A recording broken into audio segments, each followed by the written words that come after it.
para ma-encourage natin. Magandang hapon po sa ating lahat. Nandito ngayon tayo sa ating complex at may programa po ulit ang ating Schools Division of Navotas. So unang-una, pasalamat lang po tayo at magko-congratulate sa lahat ng pamunuan ng ating Schools Division of Navotas dahil kakalabas lang po yung resulta ng NAT score.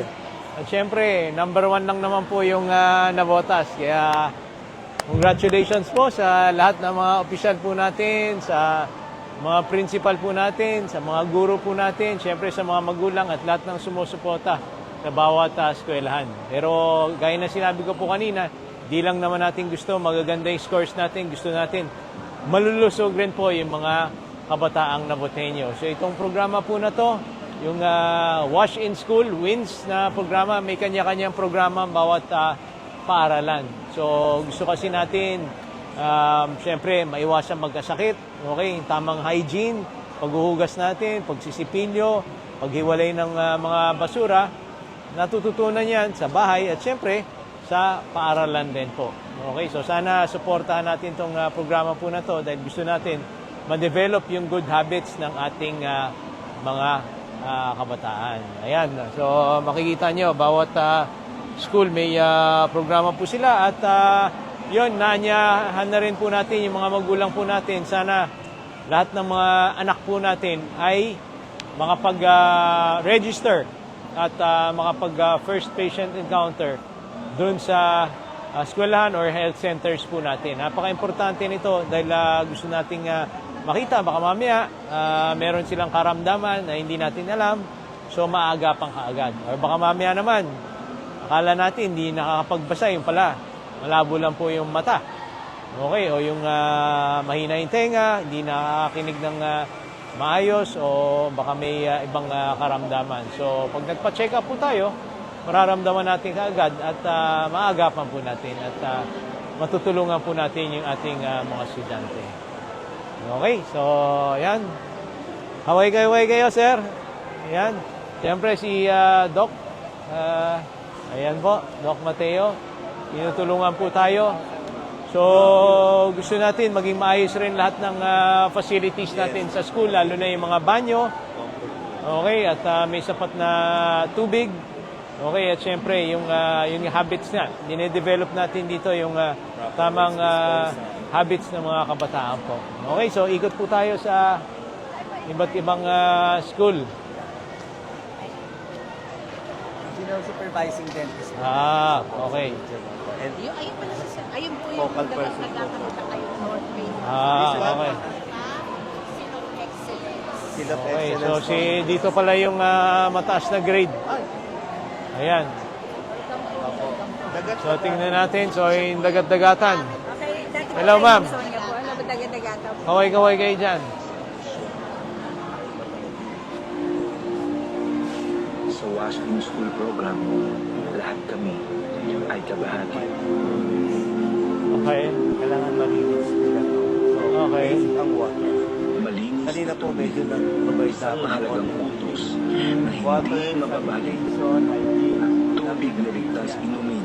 Ito po yung medyo natin. Okay, so merong ring, syempre may kailangan ng water access, health education, sanitation, hygiene. Pero yung deworming raw, kung ikwento po sa akin na minsan tatakot yung mga magulang po natin. Okay, so dito po yung mga doktor po natin.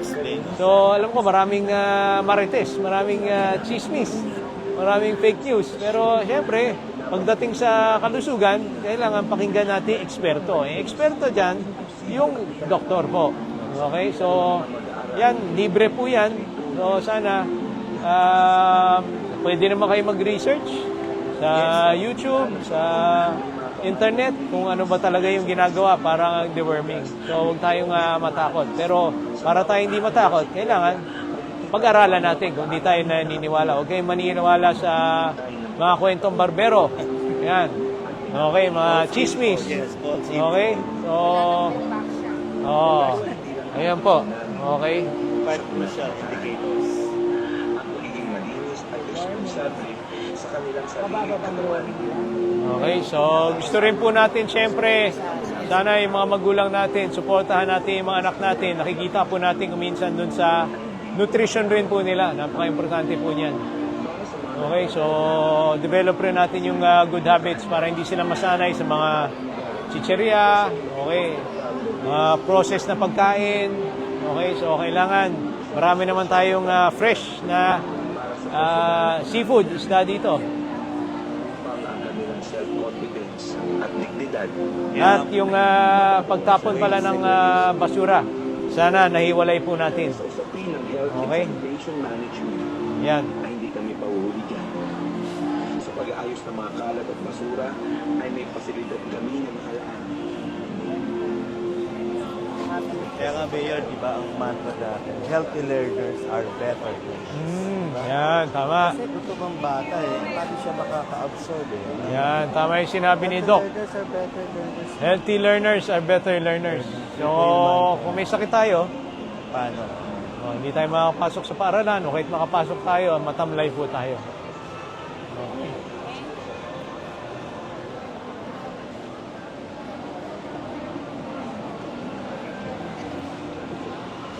Yan. Hello. Good afternoon po. Kumusta kayo?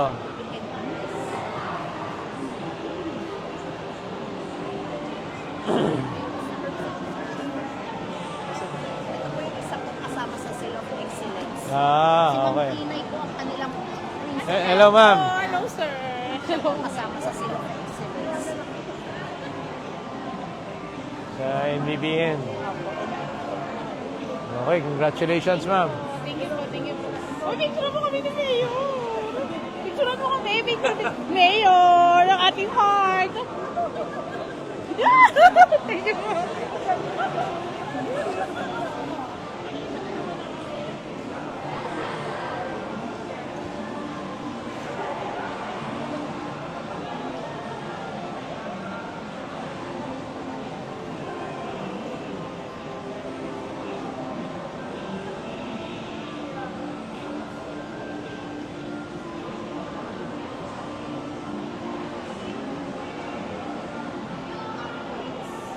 Minsan Okay. po, sir, nag-aano sila, gumagawa na sila ng sarili nilang pamphlets. Opo. Opo, yan. Parang sa kanila lang po yan. Para binibigay nila during pagka nagkaroon ng PTA, ng mga activities. Sila po yun mismo. Parang sa NBBNTS lang po siya. Okay, very good. Opo. Para makreate yung awareness ng mga parents sa sanitation at higit lalo sa deworming.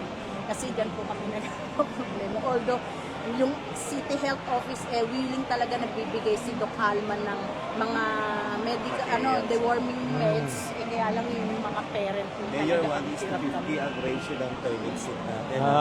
Okay. Tapos 1:100 sa faucet para So, kailangan 1:50. depende sa population. Sa- Pag Okay. nagmo-monitor po kami, gano'n ilan ang population. Tapos, 1:100 Ngayon yung ang ano. problema, buildable space. Yun nga eh. Wala. Kahit gusto nilang makareach Lalo ng na place, dito sa- wala na po kami space na kung saan Okay.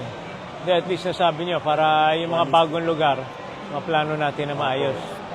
Para i-require natin pag tatayo, kagaya dun sa... Meron kaming mga planong dun sa housing area natin. Kasi magtatayo tayo ng mga schools doon. So dapat up Including the hand washing po, pag Up- up- elementary 10 po up yung to standard faucet. siya. Considered 1. Pag high school, 4 faucets, group hand washing, equals to 1. Okay. Although yung mga schools naman po, kagaya nito, nagkakaroon ng improvised na hand Yes, washing punch hole, facilities. pwede Punch din po. hole. Not necessarily po. Kaya nakaka-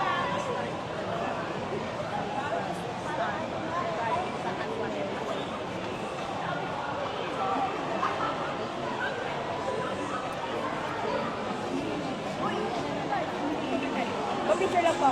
Good morning. Sino mag-picture? Ay, good afternoon. No. Salamat. Mga bulaklak girls. Thank you po. Thank you. Ay, sir. Doc. Pinapost ko dun sa DepEd NCR po na ano. Okay.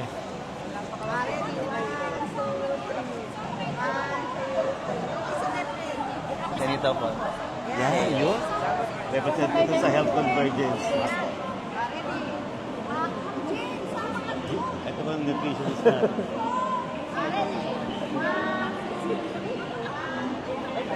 Thank you, Mayor. Thank you. Thank you po, Mayor. Thank you po, Mayor. Thank you. Salamat. Bukas po, sir. Ay, Doc. Ano po ako bukas sa isa pa activity sa Central Office. Okay. Sige, Si Ma'am sir. Gemma po ang sa ating May event ba? May event ba tayo bukas? Ah, yung sa launching. Opo, kaya Okay, launching na yakap. Hindi, pupunta rin ako. Pupunta. Oh, hindi, okay lang. Sige, sir. si Sir Alvin Okay, ay sa salamat, ma'am. Batangas siya. Una na po ako. Thank you, ma'am. Uli. Thank you. Birthday. Ano? Tama, di ba? Please, ang picture kami kay Mayor. Mayor, pa-picture daw po kami.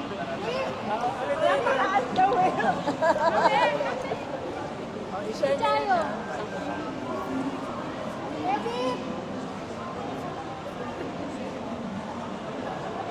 Thank you.